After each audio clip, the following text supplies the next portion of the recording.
Hey y'all, welcome back to In the Wild. I'm Rayshawn. Leah is back with me again today, Woo! and we are excited to talk about campus safety because I think that's a really big thing when you are a new student or if you are a family member or loved one of a new student.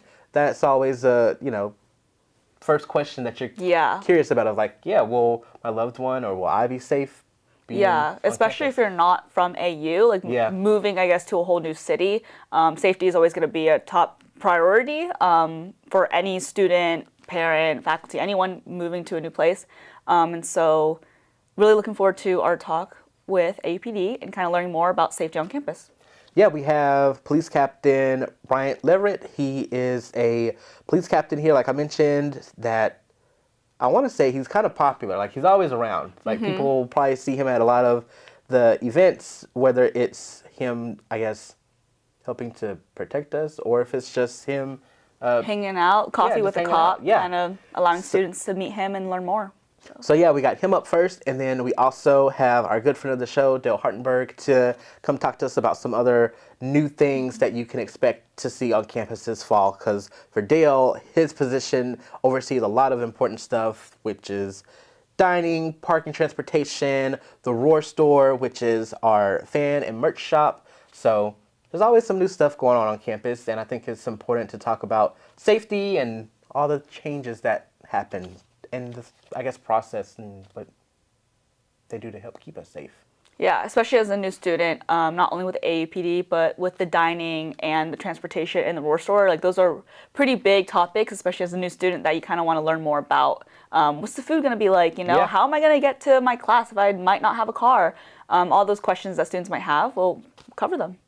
And personally, for me, if y'all have been watching the show for a minute, you'll know that we have a really big parking deck update. So here we go with, first up, our police captain. All right, well, welcome to the show, Police Captain Bryant Leverett. Could you get us started with telling us just how you got started in law enforcement? Okay, sure. First of all, thank you for having me Yeah. here for the dialogue. Um, I'm Bryant Leverett. I've been a police officer for over 17 years. My journey it was kind of a little strange, and I was just sharing with one of the students at an event the other day that my undergraduate degree is in healthcare administration. Oh, cool. So, growing up, you always seen the dangers of police work. So it was kind of one of those passions, one of those things that was deep down inside that I wanted to do, but I knew the dangers of it, so I was a little bit hesitant. No one in my family was in law enforcement. However, my dad did serve in the military. But one of the things I've always had a passion for is serving the community. And as I got older, once I got in college, I started seeing friends who took that path into law enforcement. Um, the students that I went to college with at Albany State University. So they went on to have a career in law enforcement. So it intrigued me. It prompted me to ask more questions. I became more enthused with learning more of what they do. So it was a lot of encouragement from my peers, from leaders at that time, and that's when I first got started with my career with the Albany Police Department. Worked there for 15 years, and now I'm happily serving here as a police captain here for over 2 years with Augusta University Police Department. So, with, I guess, just law enforcement in general, a lot of people have a lot of preconceived notions about what it is that y'all do.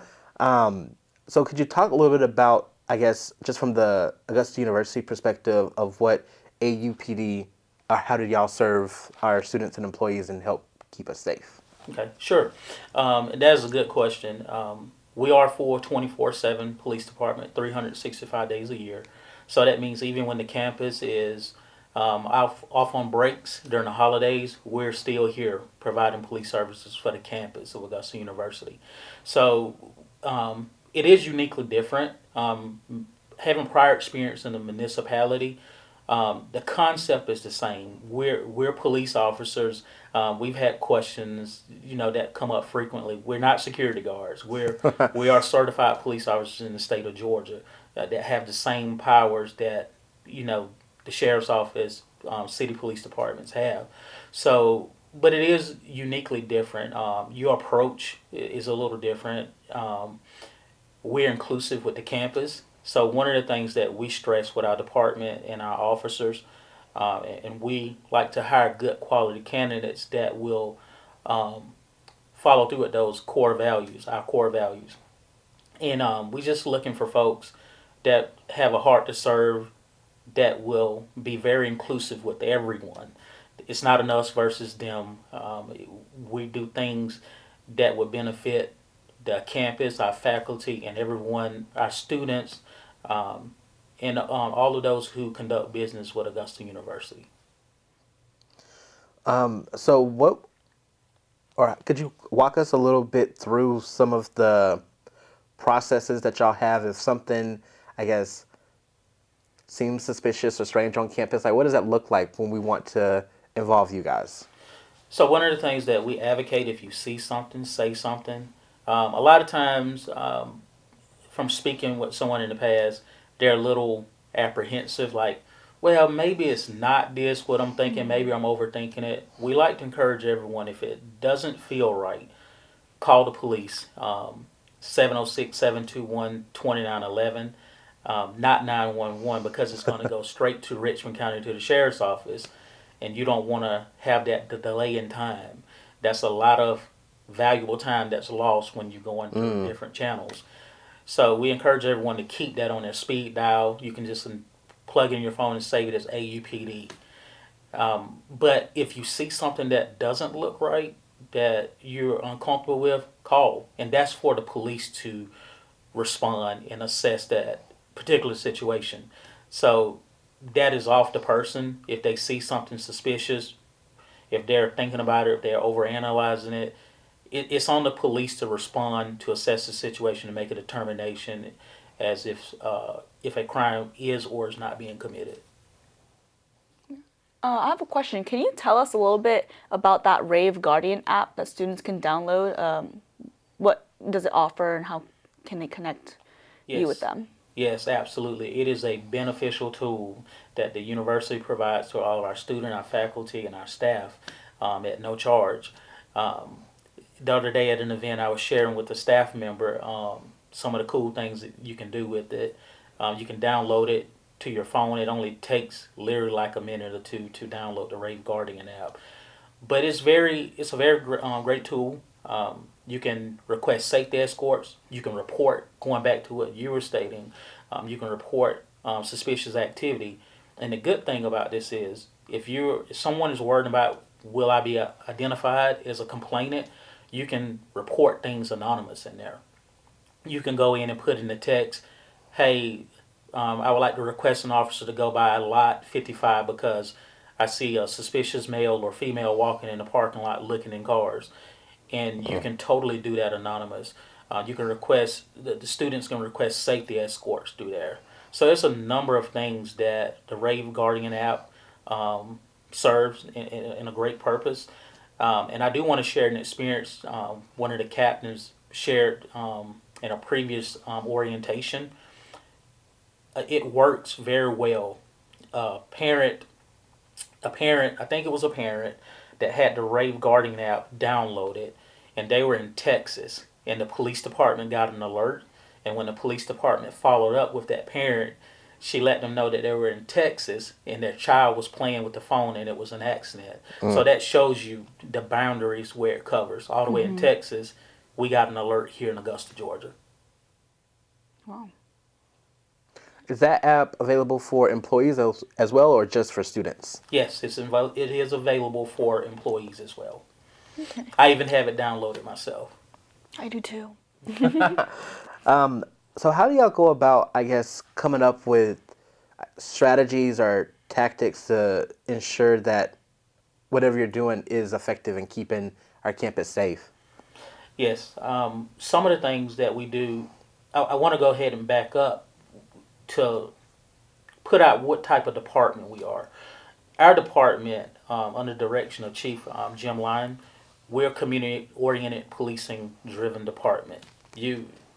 If you're going to be effective in policing with your department, any department, in my opinion, in the United States, in serving the population, you have to have a community oriented policing mindset.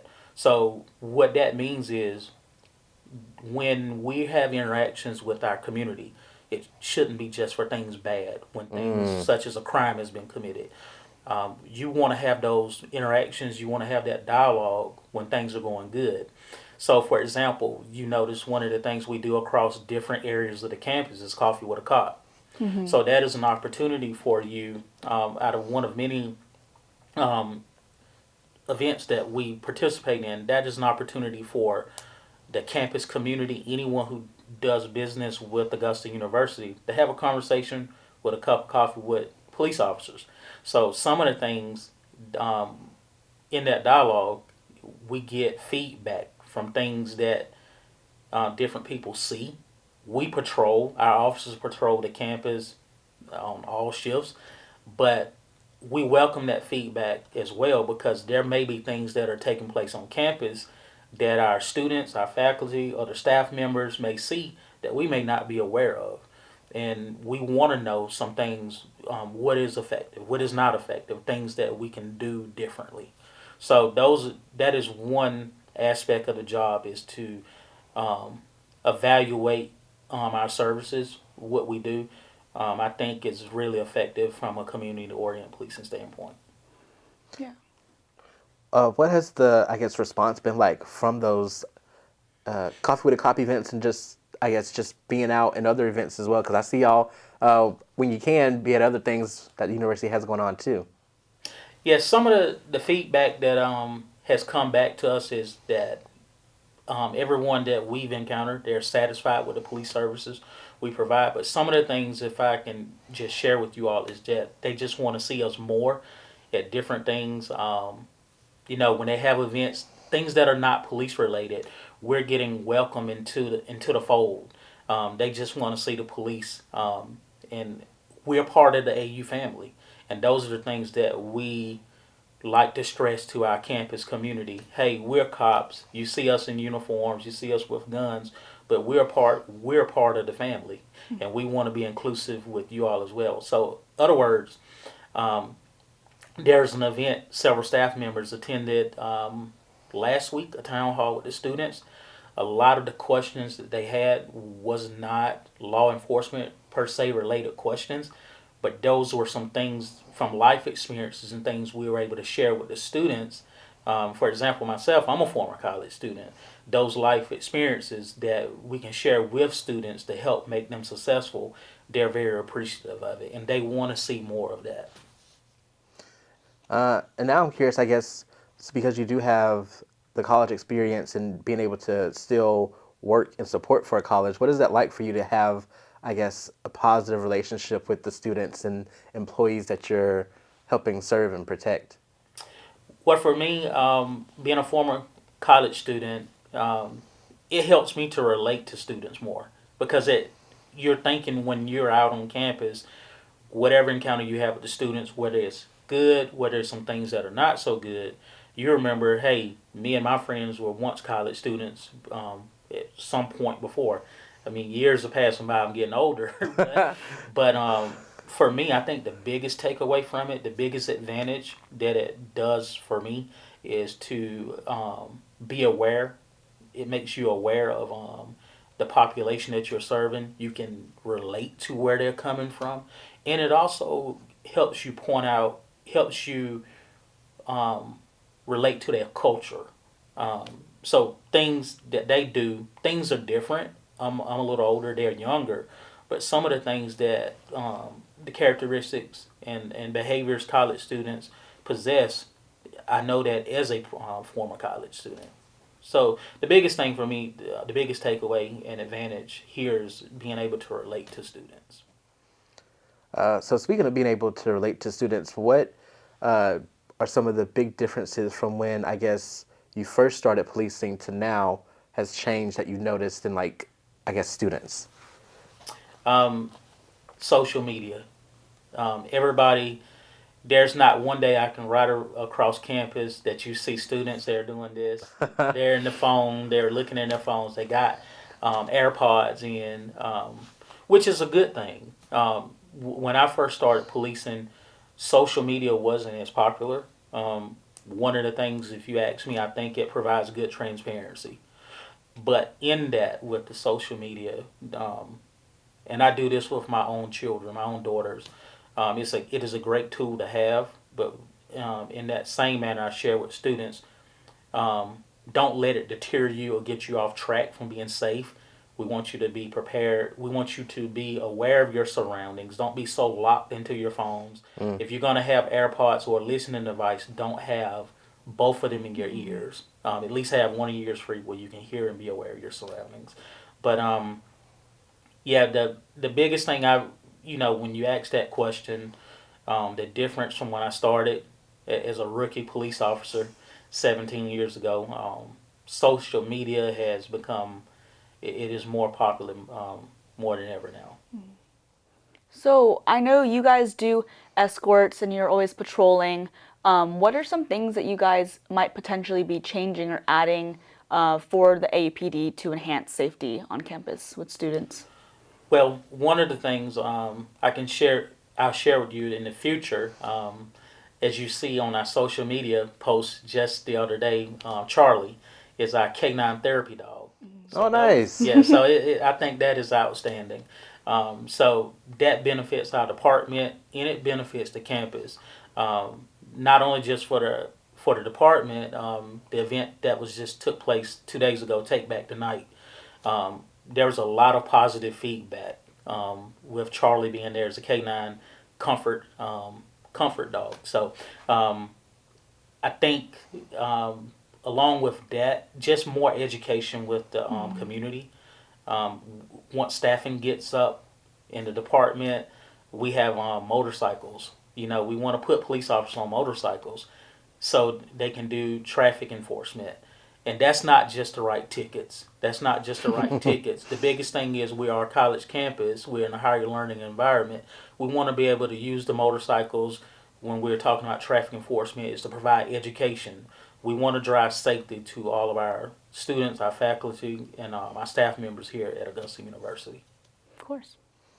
What would you say are just some general safety best practices for new students and employees, and just kind of how also your department kind of can support them with that?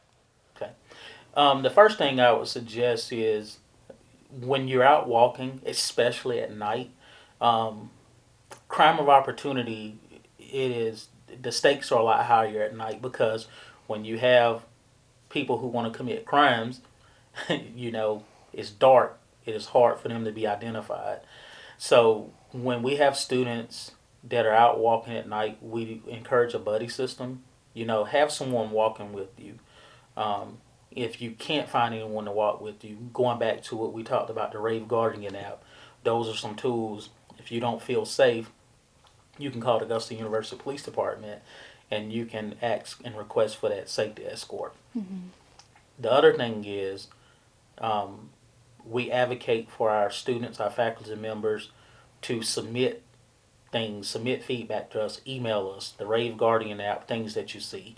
It doesn't necessarily have to be face-to-face interaction with the police all the time. It can be simple. It can be a simple email. Any ideas? It doesn't have to be anything related around suspicious activity or criminal activity. It can be a suggestion that can be sent. Hey, I observed X, Y, and Z. I would like to recommend this, and that will solicit our feedback. That's what we do have a community services unit with the Augusta University Police Department. That's what it's for. It is that outreach component of the department for the campus, the university. Any other, I guess, best practices? Because obviously being aware of your surroundings is a big one, but I know that there's a lot of parents who are also kind of just curious of like, hey, my, student is being away from you for the first time. Are there any other best practices that you can think of to, at the very least, make parents feel safer to be away from their student?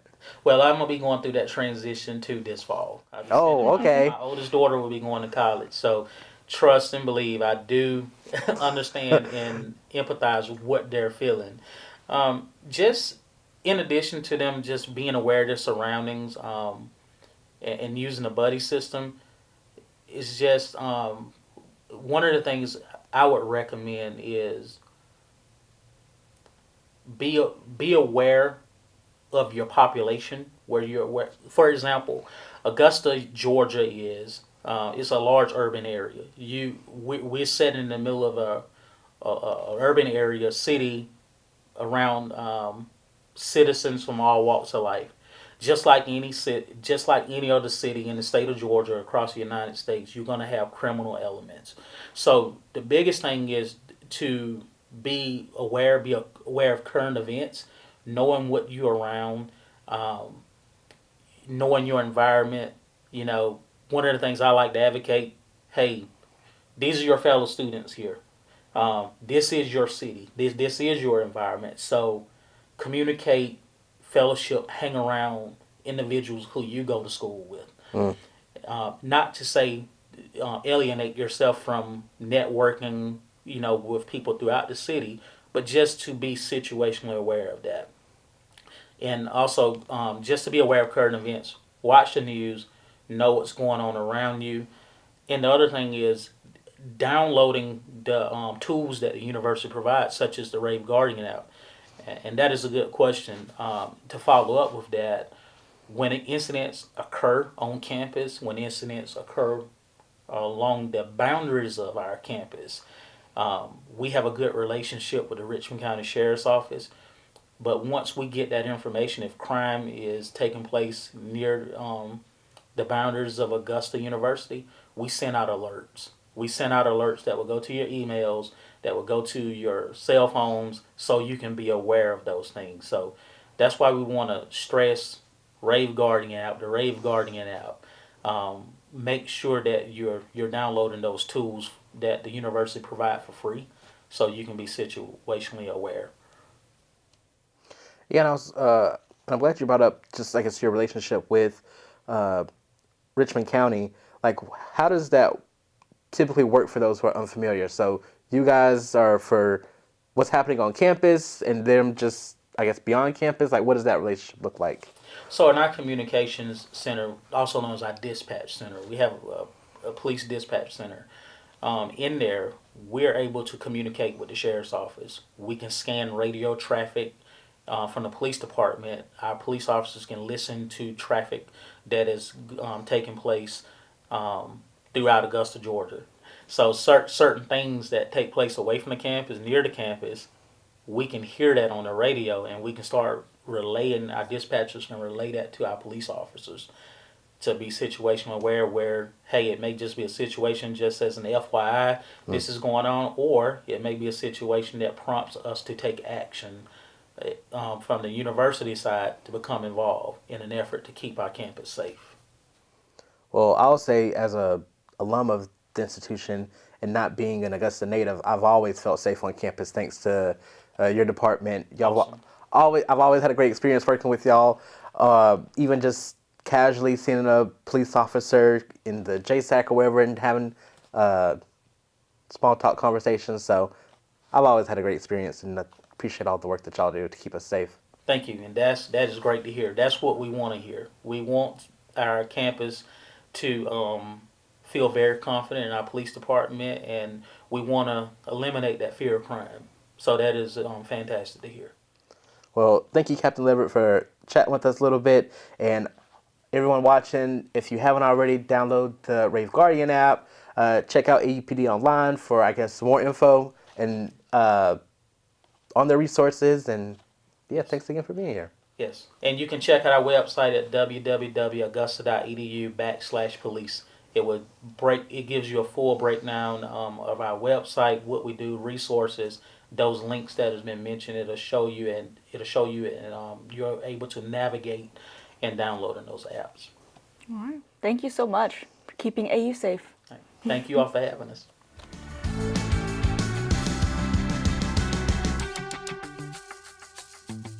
Hi, my name is Dr. Quentin Davis, and I'm the director for the Certificate of Leadership program. This certificate is an academic opportunity to build skills in professionalism, teamwork, problem solving, and communication. You will learn about various leadership theories and, more importantly, put those theories into practice. Maybe you want to be involved in a student organization, community group, sports team, ROTC, or one of the many other opportunities on campus. The Certificate of Leadership pushes you to practice and reflect on your decision making in classes and roles that you're already in. For no additional cost or time to graduation, you can earn the Certificate of Leadership in addition to your bachelor's degree. Come check us out and step up to be a leader in our Jaguar Nation.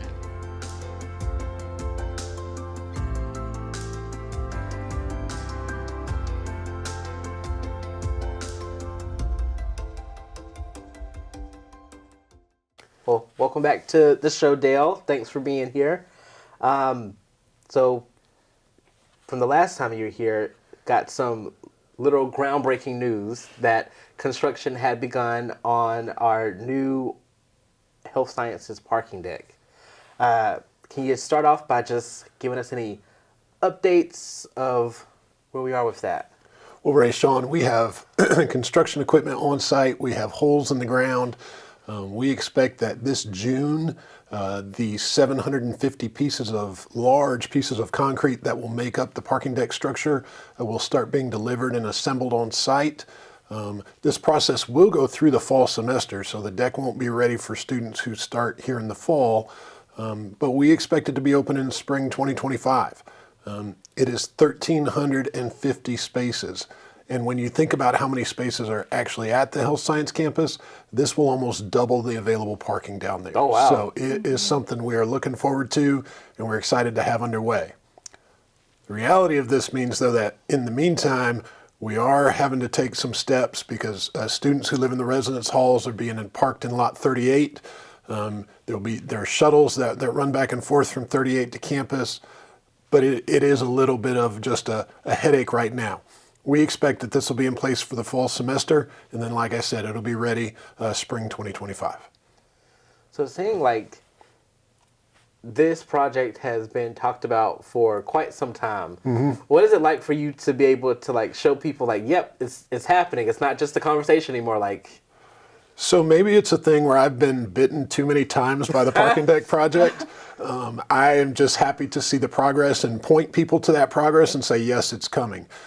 Because we still get feedback, right? I mean, they're working as quickly as they can. So that means, it's interrupting students who are living in the residence halls. They're making noise, things like that. And so we appreciate the patience that comes from everybody around that area. Certainly, I understand the kids who have to park remotely, and we appreciate, them. And I look forward to this just like they do. But the reality is once you see those pieces start coming in, that's when you know for sure that this parking deck and really this solution, long needed solution to the health sciences campus will be ready for us. You can see it. You can see all the work being done. Every time my friend looks out, it's working. It's actually happening. Good. So very exciting. I guess going back to like just the transition period, do you have any other updates that you could share for, the progress? And how we're just kind of adjusting while... Sure. So when we think about the fall, obviously we think about new students who are coming to campus, right? And that can be at every level. That can be from our first-year freshmen all the way up to our new medical dental students. The health science campus is a very complex place to find parking. Most of that parking is out on the perimeter. If you do live in housing, you are assigned to a particular location during business hours. In the evenings, you can kind of move your car closer to campus. Before you come to campus, you would want to go online to the parking office and register for your permit. The permit can be purchased right there. And we don't use tags or anything. Basically, a student enters their vehicle information, and then our enforcement team basically scans your license plate, and it tells us whether your vehicle is good or not to be on campus. All of that can be done before you come. Once you're here, then it's up to you to decide, am I going to walk out to my car every day to drive to, maybe I have a class at Somerville or Christenberry, or am I going to get on the campus shuttle? We run a shuttle basically 16 hours a day, Monday through Friday, from 7 in the morning until about 10 at night. We do run a little later for the housing students to get back and forth to their car, but that time frame covers really when classes are in session. And those shuttles go from Cyber Campus through Health Science, Somerville, and all the way out to Christenberry. I wish Augusta traffic was better, but we do understand that there are there are limited routes that take you between the campuses, and the city has decided to put some construction in those places. So we are working on routes right now to be as efficient as they can for fall. But what we tell most students is that you will have a shuttle stop at your campus once every 15 minutes. Okay, so if you know you got to leave the health science, you got to leave the residence halls, and you need to go up to Somerville every 15 minutes or quicker.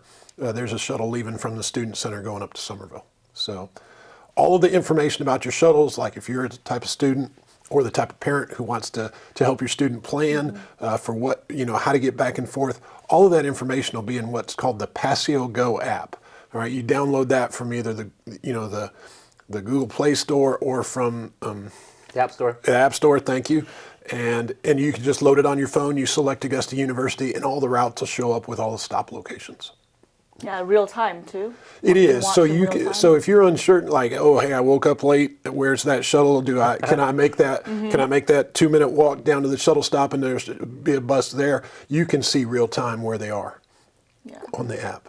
One thing I was talking or chatting with Leo a bit earlier was that when I first got here my freshman year, at the beginning of the consolidation, how advanced the shuttle system has grown from taking you down from Somerville to Health Sciences campus and all around. Like the routes weren't as advanced as they are now, so I'm happy for y'all. Well, thank Yeah. you.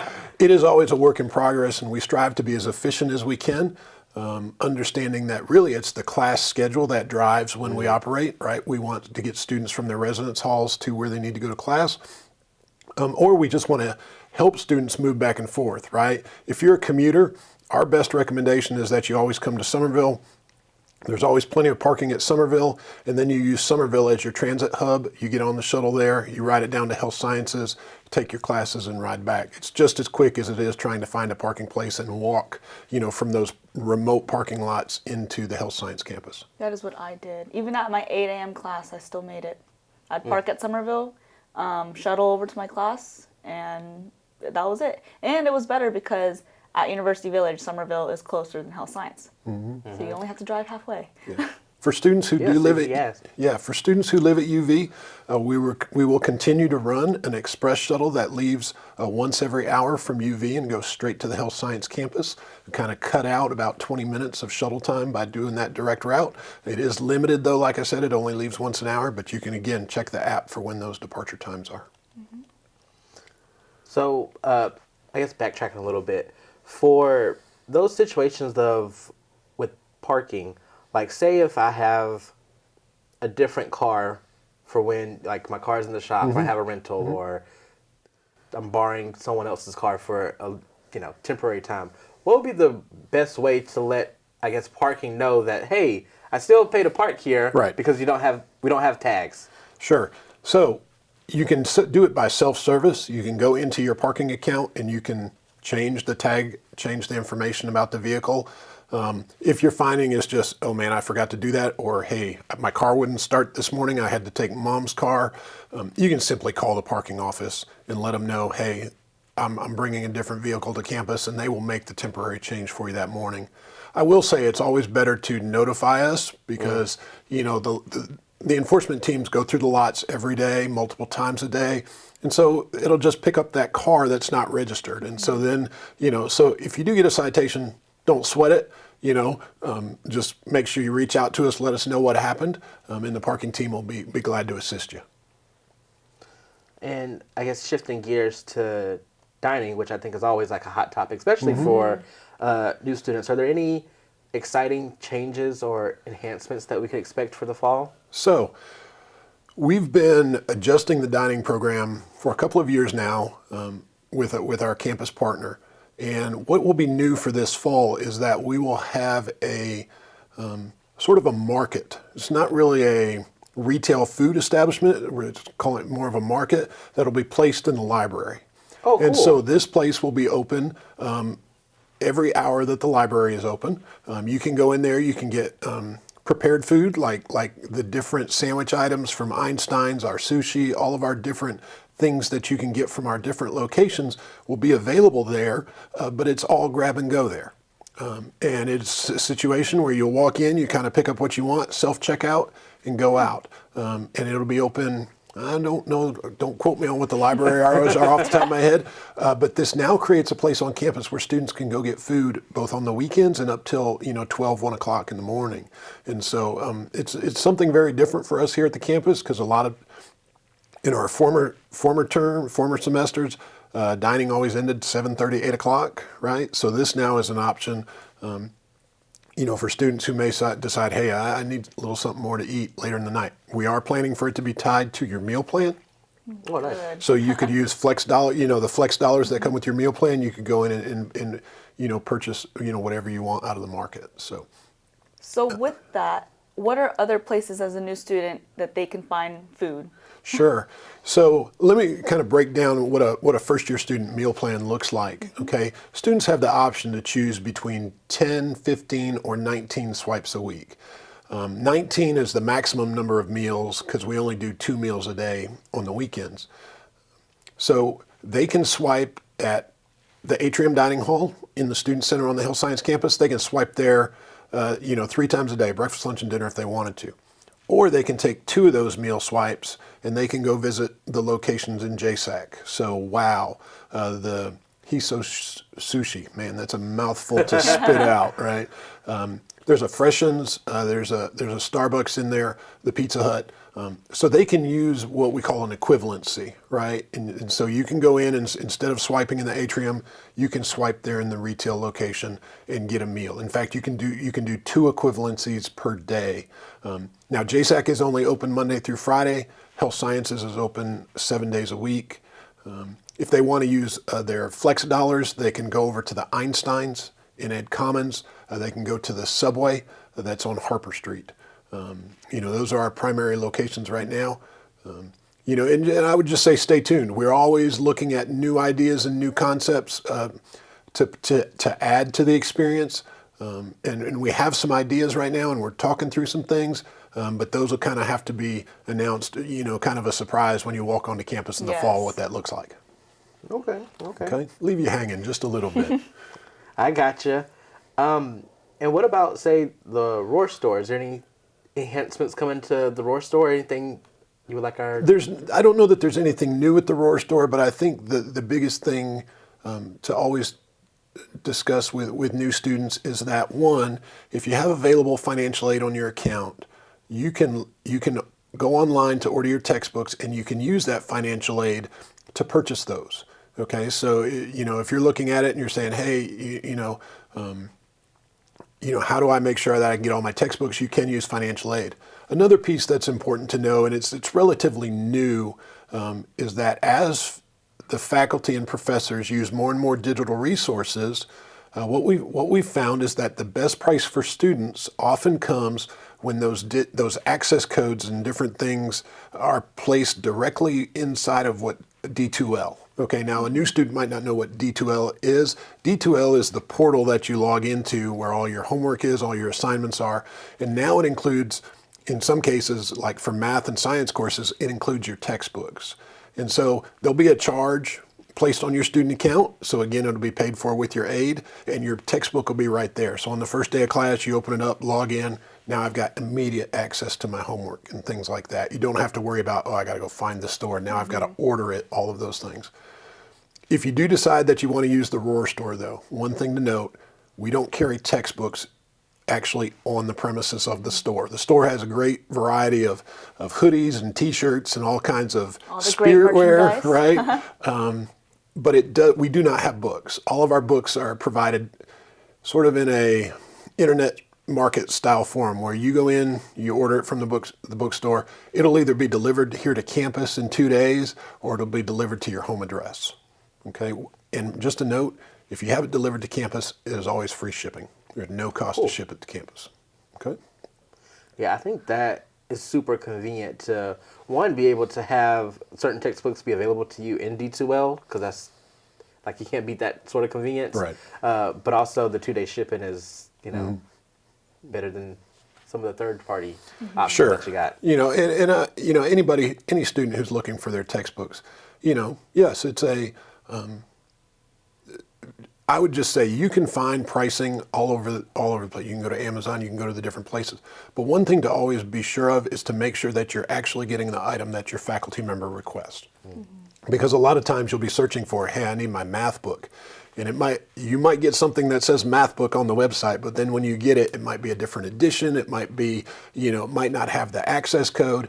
And so that's why I would tell you, you can always trust the Roar store to have the information you need. But if you do decide to go elsewhere, just make sure you're very wise in what you buy.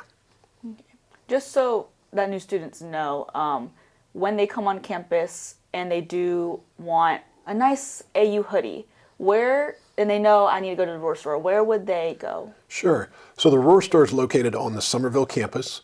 We are in Washington Hall. It is on the east edge of campus, and it is also where you would go to find the parking office. It's if you have any questions or if you have any issues with your JAG card, all of those things are located together in the first floor of Washington Hall. Perfect. And folks can also order stuff online, or merch that they like online. Do you want to talk a little bit about that? So you can order online through roarstore.net. We keep all of our merchandise that's in the store available online.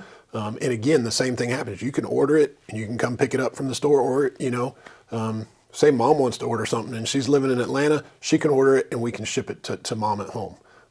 By the way, we do have a great selection of mom and dad teas, those kind of things. AU mom, AU mom, dad, if that's dad hats. I'd have to look and see if we have dad hats. Those Okay. are kind of Yeah, I they think kind in the of come past and go. I've They seen come and go. Augusta Okay. Dad. But yeah. Yeah. Another thing is, not only do they have all the nice, hoodies and hats and things like that, but especially for new students, especially if they take lab sciences, they have to have a lab coat.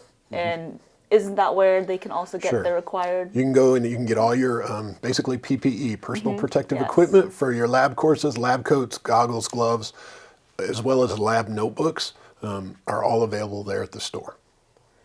And what would be the best way that, I guess this is more so, geared towards returning students and maybe employees too, to give you feedback on just for all of the areas that you oversee of like, hey, this is what we love, here's my idea for something else that we could add on to this. Like, what would be the best way to? So there are a number of ways. Like if you're in one of our food courts, there's a QR code at every table or at every checkout stand which says, hey, we'd like to hear from you, okay, and give us feedback. It's always helpful, and that feedback goes directly to our campus partners who operate the dining services for the university. You can always email any of the departments.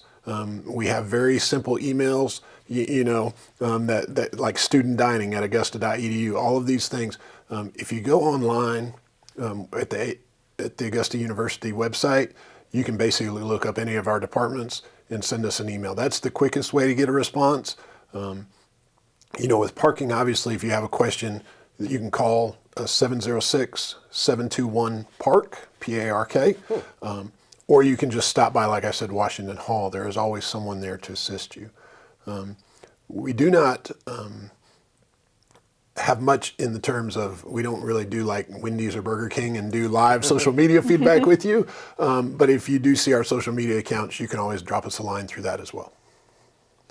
So as new students are preparing to, start their journey with us this fall, what would be some of your, best tips that you could have for them in regards to your neck of the woods? Oh, wow. So best tips. I think the number one thing I would tell students is when you get your class schedule, okay, take a look at it and sort of break it down each day, and then begin to understand what fits in around that schedule, right? So you said you used to have that 8 a.m. class, right? So if you've got, understand what your class schedule is, understand what the time frames are around it, look at the shuttle schedule, see, I've got an 8 a.m. class, the shuttle going to Somerville departs at 7:40, okay? You know what, the dining hall opens at 7, so I can stop by, I can grab something real quick. Sort of make that schedule and work through your day. Yes.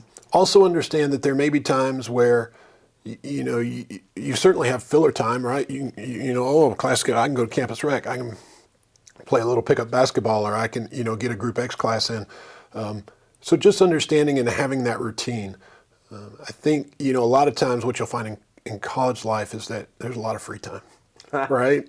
And if you're not intentional about your free time, then time seems to get away from you, and of course you don't get it back. Yep. Yeah. And so building that schedule and being aware of what the resources are that go with it, because certainly you're gonna, you'd be like, oh man, I didn't know you had this item on the menu. Things like there are little things that you'll discover over time. But I would say looking at your schedule and getting a feel for what you want to do is the biggest thing about being successful. Yeah, 100%. Because I feel like lots of times students get so caught up in these are my classes, okay, but they forget they need to take care of themselves. They need to take time to go eat. You need to see when you want to eat, where.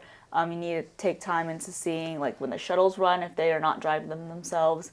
A lot of different things in that routine. That is great advice because sometimes I forget about that and I forget, oh, when is the last time I ate? Or, oh, I don't have time though because my class, or just kind of making sure you have a routine or at least some sense of control over that routine so you have time for yourself and to go to your classes and do everything, in between.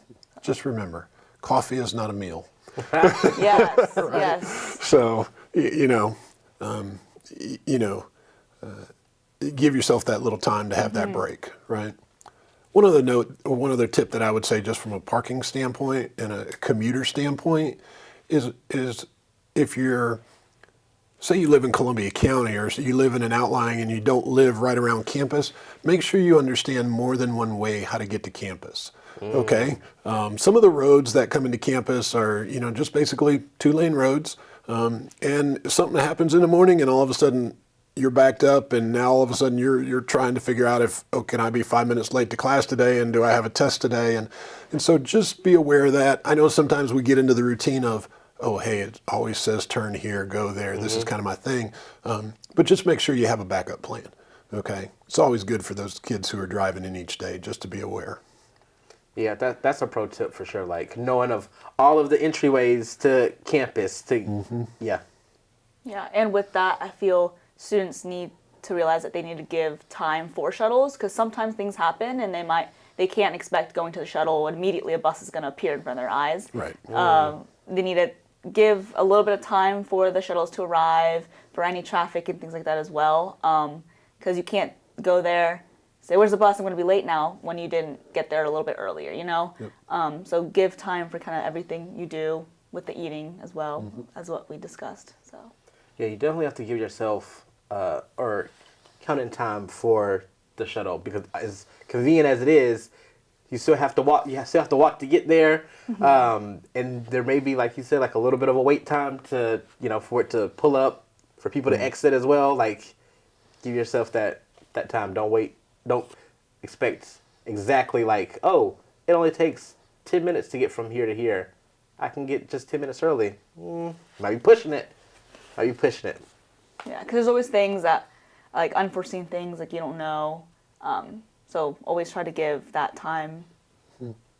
Yeah. Good. Well, yeah. Thanks, Dale, for being here. It's always a pleasure talking to you because I always feel so much better informed with stuff happening on campus. And I guess we'll have to have you back and do something special when the parking deck is officially opened. Yeah, we will. There'll be a pretty big party that day. I'm very excited for that parking deck. Yes. So, Rayshawn, just one note. In my teams for the parking, for transit, bookstore, and dining, we will be around for every campus orientation. If you have questions that we didn't get to today, or maybe have a specific thing about, well, I need a certain, meal program for dietary reasons, things like that. You can start by looking at the website for that information, but certainly when you come for orientation, stop by and see one of our experienced staff members to let us help you through that process to make sure that when you come back in August that you're ready for the first day of classes and have everything you need. Yes, and during an orientation there is time kind of between things where students are kind of able to take care of business, is what we call it. They can stop by at different offices, whether that be scheduling or learning more about parking and dining options, things like that. Students are able to do that during the orientation. Well, thanks again for being here. Yes, Thank you for having me. Well, I really enjoyed Captain Leverett kind of talking about how we can keep ourselves safe and all the stuff that they do as a department to keep just Jag Nation safe, because safety is definitely a big deal, and I think everyone at Augusta University cares to make sure that we're all. Yeah, 100%. 100%. Especially if you're not from AU, you want to know, like, am I going to be safe on this campus? So really liked hearing about all the stuff that Dr. Levin had to say. And like I said before, I definitely have always felt safe here on campus, and especially with AUPD, they always do a great job of being personable and making sure that they have a personal connection with the people that, they serve, and I think they do a great job at that. Yeah, for sure. I'm going to have to attend one of those coffee with the cop sessions if they do some in the future. Yeah, I haven't been to one. So we'll see how those go. And then, of course, like, I always love having Dale come on because, like I was telling him, I always feel super informed when Yes. he comes on because he oversees so many parts of campus that I think people are always talking about. Like, people are always talking about dining, people are always talking about parking and transportation and the Roar Store, of course, so. For sure, because I know I am, and I know other students are. I can speak on some students' behalf, so. But yeah, I am really excited for that parking deck. I know a lot of students Yes. are for sure. I feel like everyone is. So they don't have to have this big hassle in the future once it's built to go to health science. So Yeah, especially with him saying, like, the amount of spaces will be essentially half of the parking offered. Like, it's going to be a huge deck. So yeah, like over 1,300. yeah, so I'm curious to see how that's going to change the landscape of, like, the current parking situation. We'll see. We'll see. And the new dining. I'm ready to be able to eat a little bit later than Yeah. normal. At least knowing that that is an opportunity that is available for me. If I do get a little hungry later on and I'm studying in Reese or something like that, knowing that I have a place to get some food before heading back to the dorms. So Yeah, because even though I'm done with school, now knowing that if I work late, I'll have an option for food on campus makes me excited. So, yeah. For sure. And if y'all enjoyed this episode, feel free to let us know by liking, subscribing, all those things on our YouTube channel, talking to us on Spotify, because you can give us comments and things that you really enjoy on there as well, and talk to us on Instagram. So we have In the Wild Pod, AUG_New Jags. New Jags. So yeah, if you're a New Jag, let us know that you enjoyed this episode. We look forward to seeing you this fall. And be free to check out all of the resources that we mentioned in this episode. And until then, we'll see you in the next one. Go Jags.